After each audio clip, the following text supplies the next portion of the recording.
그의 눈이 머무는 곳은 나의 슬픔과 고통.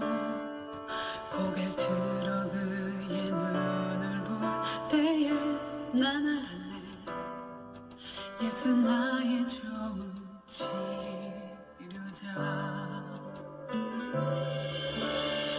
예수 나의 좋은 치료자. 그의 손길이 닿는 곳은 나의 상처와 아픔 영원히 흐를 것 같았던 눈물 감아줬네. 예수 나의 치료자.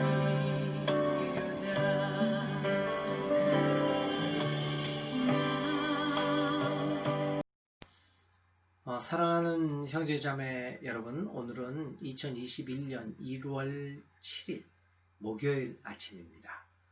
오늘 우리가 읽을 하나님의 말씀은 사무엘상 6장 1절부터 21절까지 있는 말씀입니다. 부를 찬송은 459장 누가 주를 따라입니다. 먼저 화면을 통하여 사무엘상 6장을 한 목소리로 함께 읽어가도록 하겠습니다. 사무엘상 6장.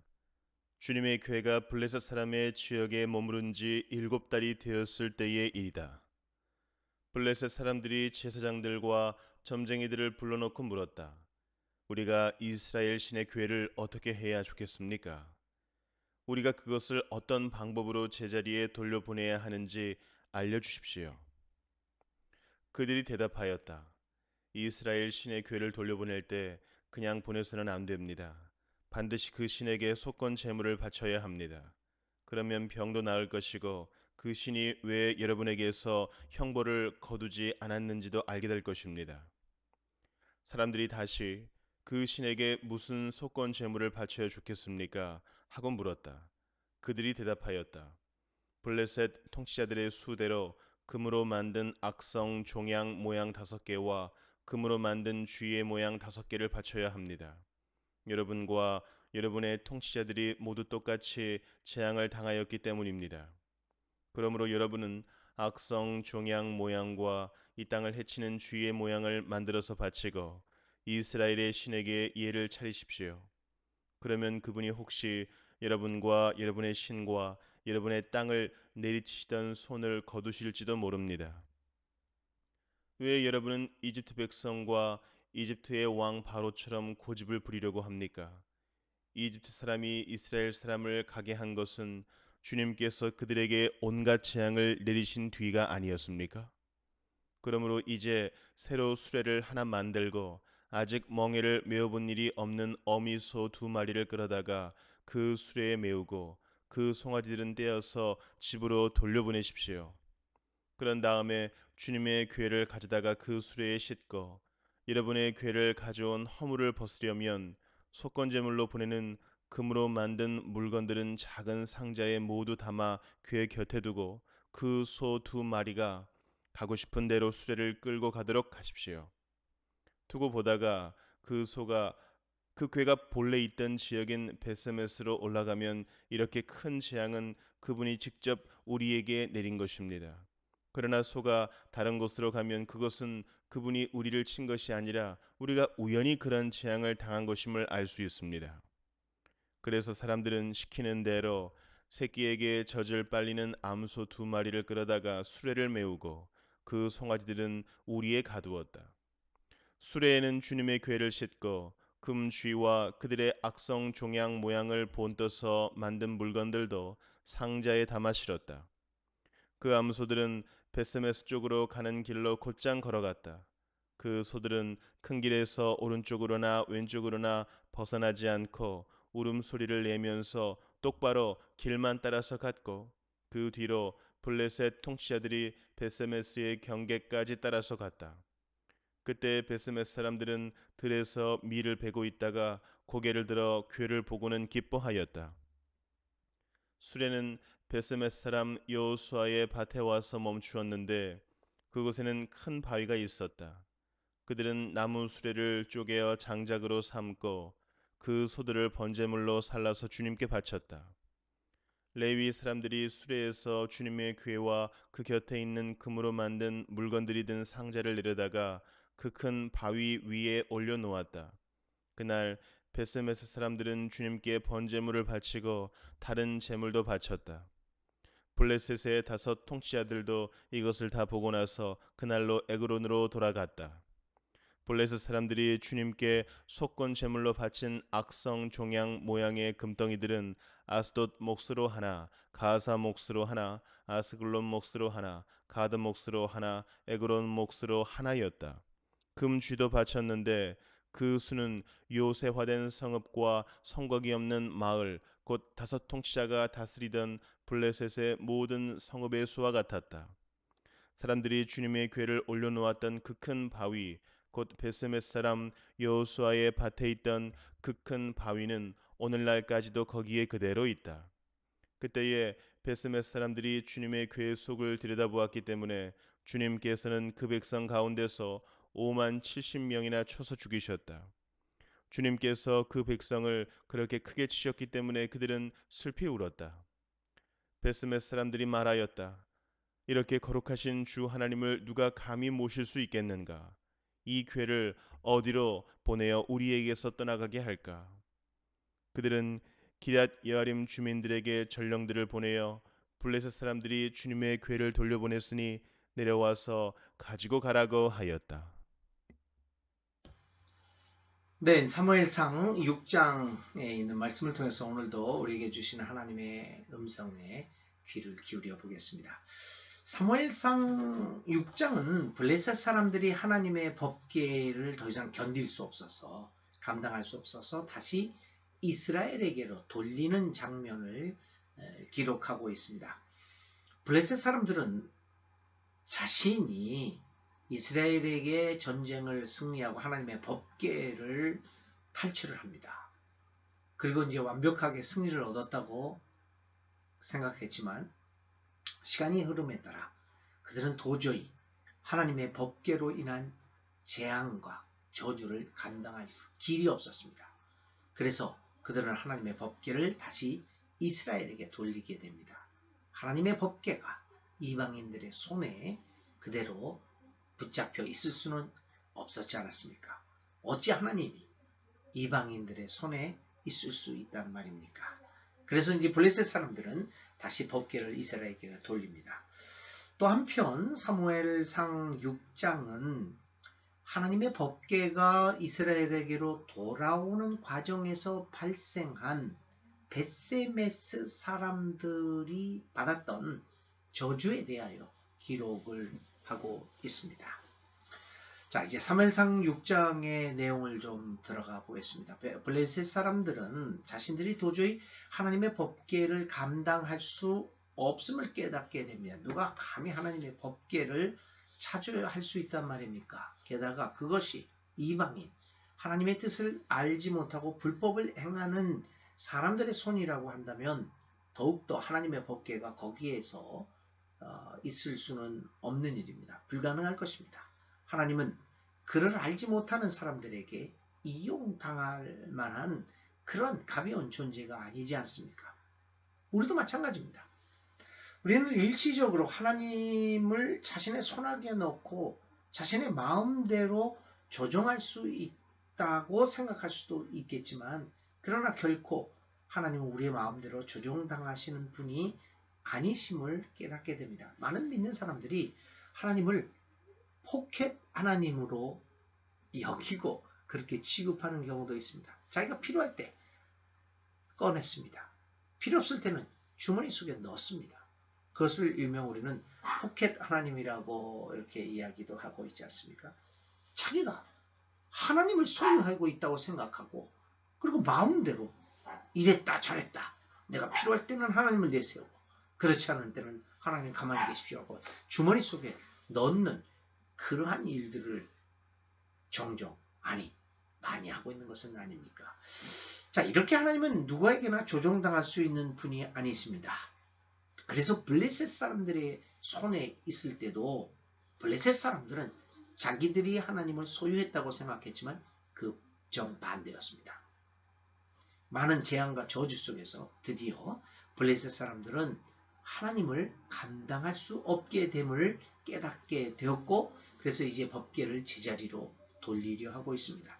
그들은 신들의 전쟁에서 완벽하게 승리하였다고 믿었던 그들은 마침내 하나님의 능력의 무서움과 끝없음을 깨닫게 된 것입니다. 하나님은 결코 인간들에 의해 정복당하실 분이 아니십니다. 그러나 하나님의 법궤를 제자리로 돌리는 것이 간단한 일이 아니었습니다. 법궤를 제 마음대로 빼앗아 온 것은 그들의 마음이었지만, 그리고 그것을 다곤의 신전에 놓아두었지만, 이제 그 법궤를 다시 이스라엘 사람들에게 돌리기 위해서는 그렇게 쉽게 할 수 있는 일이 아니었습니다. 거쳐야 할 여러 가지 과정이 필요했습니다. 브레셋 사람들은 이러한 모든 절차를 거쳐서 하나님의 법궤를 이스라엘 사람들에게 다시 돌려주기로 합니다. 이런 과정에서 블레셋의 종교가들은, 제사장들이죠, 사람들에게 조언합니다. 그들은 이렇게 말합니다. 이스라엘의 신의 궤를 돌려보낼 때 그냥 보내서는 안 됩니다. 반드시 그 신에게 속건 제물을 바쳐야 합니다. 3절의 말씀입니다. 이스라엘 신에게 예를 갖추십시오. 5절의 말씀입니다. 이 종교인들은 블레셋 사람들에게 권고한 거죠. 하나님을 함부로 다루고서는 안 되는 것이었습니다. 그들이 하나님의 법궤에 대하여 그만한 모욕을 행했다면 이에 대한 응분의 값을 치러야만 했습니다. 아무 일도 없었던 것처럼 그렇게 간단하게 하나님의 법궤를 돌려보낼 수는 없었습니다. 그렇지 않습니까? 어떻게 이렇게 간단하게 자기가 온갖 모욕을 행해놓고서도 그냥 잘못했다 툭툭 털고 그냥 그렇게 간단하게 합시다, 이렇게 할 수는 없는 것 아닙니까? 우리의 삶의 모습이 바로 그렇지 않습니까?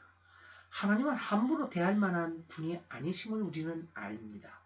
우리는 우리의 잘못된 모습을 그저 간단하게 회개하고 하나님께로 돌아오면 된다고 가볍게 생각해서는 안 됩니다. 우리는 손쉽게 죄를 짓지만, 그러나 그것을 그렇게 가볍게 간단하게 아무렇지도 않게 치부하고 그저 그냥 회개했다라는 한마디 말 가지고 모든 것을 퉁 치려고 하는 그런 모습이 우리에게도 있지 않습니까? 그분에게 예를 갖춰야 합니다. 사람들이 그런 얘기를 많이 해요. 하나님이 우리 죄를 용서하고 믿는다고 하면 우리를 그 순간 하나님 나라로 데려간다고 하니까 어떤 사람이 그런 얘기를 해요. 그거 내 마음대로 살다가 죽기 바로 직전 숨이 꼴깍 넘어가기 전에 내가 예수 믿는다고 하면 천국 가는 거 아니냐? 난 그렇게 하겠다. 여러분, 하나님이 그렇게 가볍게 여길 만한 분이십니까? 오늘 블레셋 사람들 하나님의 법궤를 가져다 놓고 온갖 모욕을 했습니다. 그러나 나중에는 이 하나님의 법궤를 감당할 수 없어서 돌려보냅니다. 그동안 했던 모욕들을 아무렇지도 않게 어떤 절차도 거치지 않고 그냥 보낼 수가 없었던 겁니다. 예의를 갖춰야만 했습니다. 정당한 값을 치르지 않고 하나님의 구원의 사역에 무임승차하려는 생각들, 그저 숨이 꼴깍 넘어가는 순간에 예수 믿는다고 얘기를 하는, 그렇게 해서 무임승차하려는 생각, 그 생각을 아예 버려야 합니다. 숨이 꼴깍 넘어가는 순간, 마음껏 살다가 숨이 꼴깍 넘어가는 순간에 그 하나님을 믿겠다고 얘기할 수 있는 그 순간의 기회도 찾아오지 않을 뿐더러 그건 불가능한 얘기고요. 그런 생각조차를 버려야 할 것입니다. 하나님을 대하고 그분을 섬길 때 우리에게 필요한 것은 좀 더 진지하고 신중한 태도일 것입니다. 이방인 블레셋 사람들도 하나님의 법궤를 돌려보낼 때 거기에 걸맞는 예를 갖추고 진중하게 하나님의 법궤를 이스라엘에게로 돌리려 하고 있습니다. 그 사람들도 그러는데 우리 믿는 이들이 이렇게 하나님을 가볍게 대해서야 되겠습니까? 이스라엘 블레셋 사람들은 모든 예의를 갖추어서 하나님의 법궤를 이스라엘 사람들에게도 보냅니다. 그리고 그들은 이러한 일련의 과정을 통하여 그들이 받았던 여러 가지 재앙들이 하나님께로부터 온 것임을 확실히 알게 됩니다. 그리고 블레셋 사람들이 이번에 깨달은 게 있습니다. 이러한 일련의 사건을 통하여 그들이 이스라엘 사람과의 전쟁에서 이긴 것은 하나님을 이긴 것이 아님을 깨닫게 되었습니다. 이스라엘을 이긴 것이지 하나님을 이긴 것이 아닙니다. 여러분, 이제 우리가 선한 일을 하고 또 있다가 나쁜 일을 하는 사람에 의해서 인생의 실패를 맛보기도 하고 정의가 불의에 의해서 패배를 당하는 경우를 우리 인생살이에서 정말 많이 경험합니다. 우리가 올바른 일을 했지만 그것이 전혀 인정받지 않고 오히려 오해를 받고 불의한 일을 하는 사람들이 우리를 이기고 더 인정을 받게 되는 경우도 있습니다. 권력을 차지하는 경우도 많이 있습니다. 그러나 그것이 불의가 승리한 것처럼 보이는 것이지만 그렇다고 해서 그것이 하나님을 이긴 것은 아니라는 사실을 우리는 볼 수 있어야 합니다. 그래서 우리는 정의가 실패하는 것 같이 보인다고 할지라도 하나님이 실패한 것은 아니라고 하는 확신 속에서 정의의 패배와 실패에도 불구하고 낙심하지 않는 것입니다. 자, 이렇게 블레셋 사람들은 예의를 갖춰서 이 하나님의 법궤를 이스라엘에게 보냅니다. 그러면서 모든 예를 갖추어서 하나님의 법궤를 돌려보내는 예식을 갖게 됩니다. 여기서 특이할 만한 것은 그들이 황금으로 쥐를 만들어서 제물로 바쳤다는 것입니다. 그들은 그들의 풍습대로 여호와 하나님께 속지 않은 심정으로 제물을 바쳤고 그리고 그것을 하나님은 받으셨습니다. 참 이런 장면들을 통해서 우리가 알 수 있는 것은 꼭 우리와 똑같은 방법으로 하나님을 섬기는 것만은 아닙니다. 정말 다양한 방법 속에서 하나님을 오히려 우리가 혐오스럽게 볼 수도 있는 그런 방법으로도 오늘 하나님을 섬길 수 있는 것이 아닌가라고 하는 암시를 오늘 사무엘상 6장에서 블레셋 사람들이 황금으로 쥐를 만들어서 하나님께 바치는 장면을 기록을 통하여 깨닫게 됩니다. 자, 이렇게 예를 갖추자 하나님은 그것을 받으셨고 그러했기에 하나님은 법궤가 블레셋 사람들의 영토에서 벗어나서 이스라엘 사람들에게 돌아오도록 허락하셨습니다. 이제 하나님의 법궤는 블레셋 사람의 손에서 벗어나서 드디어 이스라엘에게로 돌아왔습니다. 블레셋에게서 하나님의 법궤가 떠났다고 하는 것은 이제 블레셋을 향한 하나님의 저주와 재앙이 끝이 났다라고 하는 것을 의미하기도 합니다. 자, 이렇게 블레셋 사람이 하나님의 법궤를 이스라엘에게 돌려보내는 진중하게 돌려보내는 사건들을 통해서 우리는 하나님을 함부로 대해서는 안 되는구나 라고 하는 교훈을 배웠습니다. 그런데 성경은 계속해서 하나님은 만홀히 여김을 받지 않는 분이라고 하는 사실을 또 다른 사건을 통하여 우리에게 가르쳐줍니다. 그것은 바로 벳세메스 사람들이 받은 징벌을 통하여 다시 한번 확인되고 있습니다. 자, 벳세메스 지역에 하나님의 법궤가 도착합니다. 이 사람들은 하나님의 법궤 안에 들어있는 게 도대체 무엇인가 궁금했습니다. 궁금증을 가질 수도 있기는 있는데요. 자, 그래서 무엇인가를 알고 싶어서 그만 그 속을 들여다보았습니다. 호기심을 갖고 한번 어떻게 되는 것인가 한번 시험해보는 심정으로 법궤를 들여다봅니다.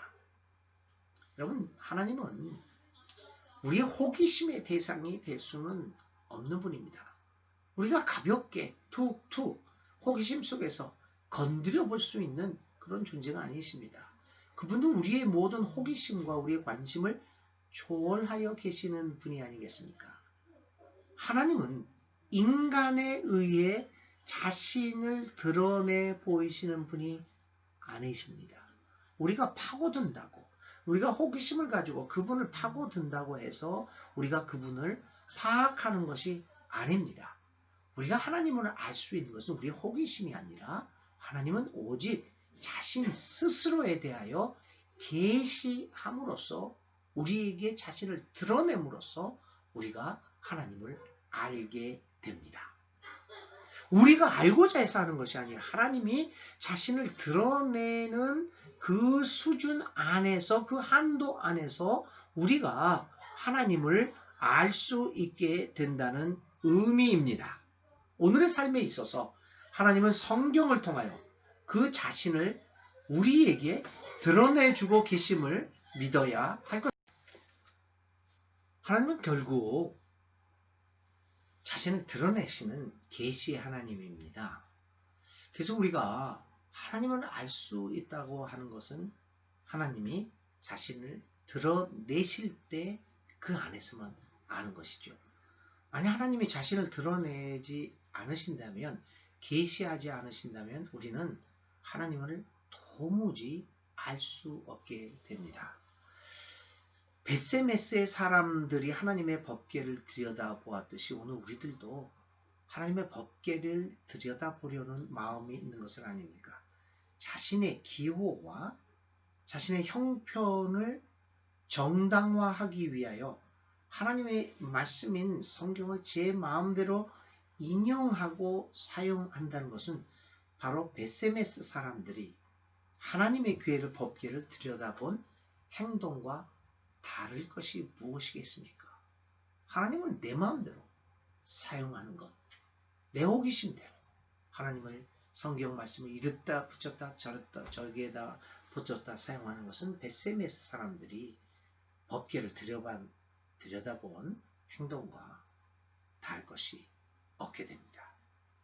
그런 것들이 오늘 우리 하나님을 대할 때 함부로 대하지 말아야 되는 그러한 경고를 우리들에게 주고 있는 사건들이죠. 자, 징벌 이후에 벳세메스 사람들은 이렇게 말합니다. 이렇게 거룩한 주 하나님을 누가 감히 모실 수 있겠는가? 20절의 말씀이죠. 그렇습니다. 그들의 말이 맞습니다. 누가 감히 모실 수 있겠는가?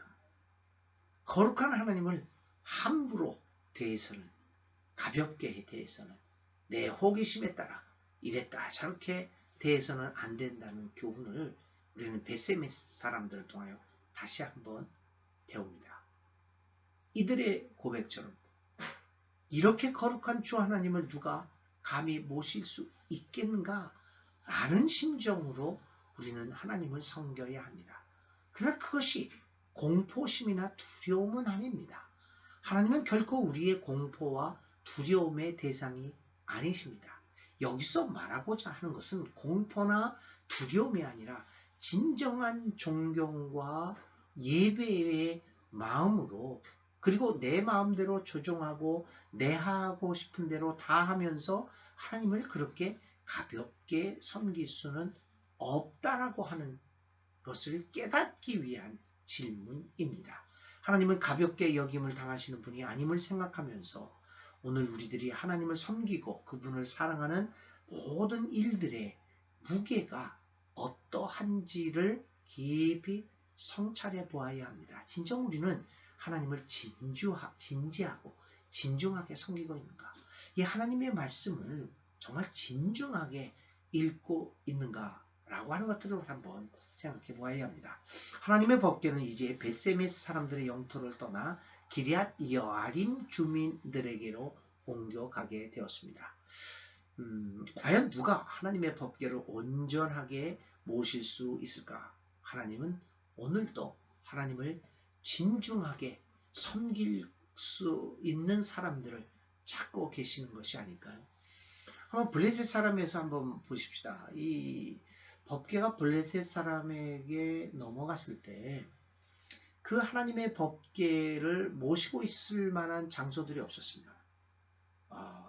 처음에 이제 블레셋 사람들의 영토에 갔다가 이게 도저히 거기에 있을 수가 없어서 가드라는 곳으로 또 갑니다. 그 다음에 에글론이라는 곳으로 가게 됩니다. 그리고 지금은 또 이제 다시 이스라엘에게로 돌아와서 베세메스로 가게 되죠. 베세메스에서도 문제가 생겨서 기럇 여아림이라는 곳으로 가게 됩니다. 참 이 과정을 보면 하나님의 법궤가 제대로 머물 수 있는 곳이 많지 않았습니다. 이렇게 떠돌아 다니는 그런 모습들을 보게 됩니다. 하나님이 있을 곳이 없는 거죠. 왜냐? 하나님은 자신을 진정 존경하고 경배하고 예배하고 진지하고 진중하게 모실 수 있는 그것을 찾고 계십니다. 사랑하는 교우 여러분, 오늘 우리 교회가 하나님이 찾고 계시는 하나님의 법궤가 머물 수 있는 그곳일까요? 아니면 여기 머물다가 또 하나님의 법궤는 자기를 진지하게 모실 수 있는 그곳을 찾아 떠나가는 그런 것은 아닐까요? 우리는 어떤 곳입니까? 우리의 마음은 하나님의 법궤를 모실 수 있는 진지하고 진중한 곳이 되어가고 있습니까? 오늘도 하나님은 진지하고 진중한 사람, 하나님을 진정으로 모실 수 있는, 섬길 수 있는 그 교회, 그 사람, 그곳을 찾고 계십니다. 하나님의 그 부르심에 응답할 수 있는 귀한 믿음의 사람들이 되어야 할 것입니다. 오늘 금년 2021년도에는 이렇게 하나님이 즐겨 찾으시고 그리고 오래 아니 영원히 머물고 계시기를 좋아하는 그러한 마음, 그러한 교회, 그러한 삶을 살아갈 수 있는 이 한 해가 될 수 있기를 간절히 바랍니다. 기도드립니다. 주님, 우리는 얼마나 하나님을 소중하게 모시고 있는지요. 가끔은 하나님이 우리의 목적을 위하여 존재하시는 것처럼 그렇게 함부로 여기며 살아갈 때가 많습니다. 마치 하나님이 나를 위하여 존재하시고 또 나를 위하여 의무적으로 복을 주셔야만 하는 분인 것처럼 생각하며 살아가기도 합니다. 그러나 오늘 우리는 분명히 깨닫습니다. 주님은 모든 것의 주인이시며 그 어떤 피조물에 의해서 가볍게 취급당하실 분이 아니심을 말입니다. 우주 만물의 주인이신 하나님께 예의를 갖추는 사람들이 되게 하소서. 주님을 함부로 대하지 아니하고 주님의 뜻에 순종하면서 살아가는 우리들이 되게 하소서. 하나님의 뜻이 무엇인가를 진지하게 생각하면서 하나님의 나라와 의를 먼저 구하는 삶을 살아가겠습니다. 우리와 함께 하소서. 예수님의 이름으로 기도를 드립니다. 아멘. 예, 오늘의 머무름. 우리가 머물면서 그 단어를 가지고 하나님의 뜻을 오늘 하루 종일 생각하고자 하는 단어는 하나님께 예를 갖추기라는 단어입니다. 어떻게 우리는 하나님을 진지하게 모실 수 있을까? 이 말 가지고 오늘 하루를 묵상하며 보내시기 바랍니다. 오늘의 실천은 나의 구체적인 삶의 행동 중에서 하나님께 예의를 갖추는 일이 무엇인가를 생각해보고 그 일을 오늘 한번 실천해 보시기를 바랍니다. 오늘도 하나님 안에서 예수님과 동행하면서 예수님을 살아가는 행복하고 건강한 하루가 되시기를 주님의 이름으로 축원을 드립니다.